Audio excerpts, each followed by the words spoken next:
دوستو، کہنے کو بہت کچھ ہے لیکن عمل کرنے کے لیے کچھ بھی نہیں۔ کہنے کا مطلب یہ ہے کہ ہمارے معاشرے میں بہت سے مسائل ہیں لیکن ہم ان کو سلجھانے کی کوشش بھی نہیں، جس کی وجہ سے ہم بہت بڑے نقصان بھی اٹھاتے ہیں۔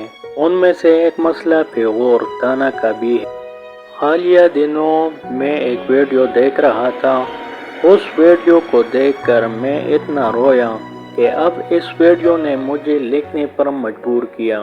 شاید میں وہ ویڈیو اپنے الفاظ میں بیان نہ کر سکوں، لیکن پھر بھی کوشش کروں گا تاکہ آپ کو بھی پتہ چلے کہ پیغور یا تانا ایک معاشرے کا سکون کیسے برباد کرتا ہے، اور یہ بالکل سچا واقعہ ہے۔ اس ویڈیو میں دو ملزمان جس کے ہاتھوں میں ہتھکڑیاں ہوتی ہیں اور پولیس والے ساتھ میں ہوتے ہیں اور ایک صحافی کا انٹرویو لے رہا ہوتا ہے، تو پہلے وہ صحافی پولیس والوں کو داد دیتے ہیں کہ آپ نے اچھا کام سر انجام دیا کہ آپ نے ملزمان کو وقت پر گرفتار کیا ہے۔ پھر وہ پولیس سے اس کے جرم کے بارے میں پوچھتے ہیں تو پولیس والے مختصر بتاتے ہیں کہ ان دونوں نے ایک لڑکی کو کیا ہے، اور جب یہ دونوں ملزم بھاگ رہے تھے تو ہم نے ان کو گرفتار کیا ہے۔ پھر وہ صحافی ملزمان کی طرف بڑھتا ہے اور ان سے پوچھتا ہے کہ یہ لڑکی کون تھی جو آپ نے ان کو مارا ہے؟ تو وہ ملزم بتاتا ہے کہ یہ میری چچا زاد بہن تھی اور میری بھابھی بھی تھی۔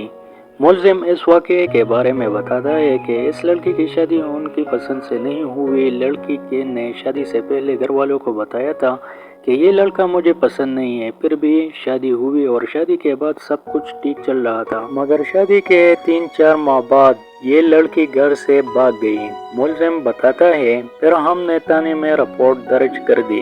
3-4 دن بعد پولیس نے کال کیا کہ آپ کی لڑکی تھانے میں ہے، آ کر لے جاؤ۔ ہم اس کو گھر لے گئے کہ چلو غلطی انسان سے ہوتی ہے، لیکن اس کے بعد ملزم نے بتایا کہ گاؤں کے لوگ پیغور دیتے تھے، جس کی وجہ سے میں نے مسجد میں جانا بھی چھوڑ دیا اور کالج میں بھی، کیونکہ لوگ بہت تنگ کرتے تھے۔ لوگوں کی پیغور کی وجہ سے میں نے کام بھی چھوڑ دیا کہ کہیں گاؤں والے تانا نہ دیں۔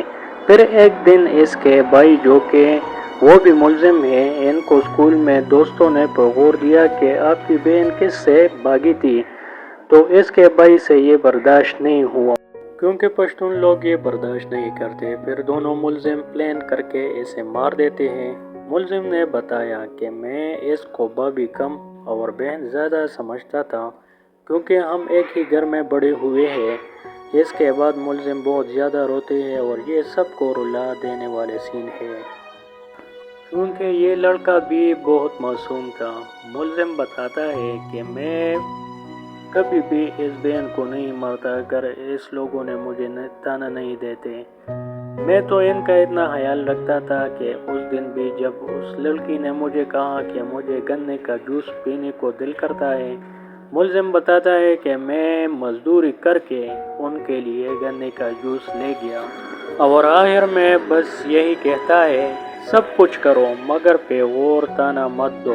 آپ کے لیے یہ معمولی بات ہوگی، لیکن جس کو آپ پیغور دیتے ہو یہ اس سے پوچھو، یہ مرنے سے زیادہ تکلیف دیتے ہیں۔ والسلام۔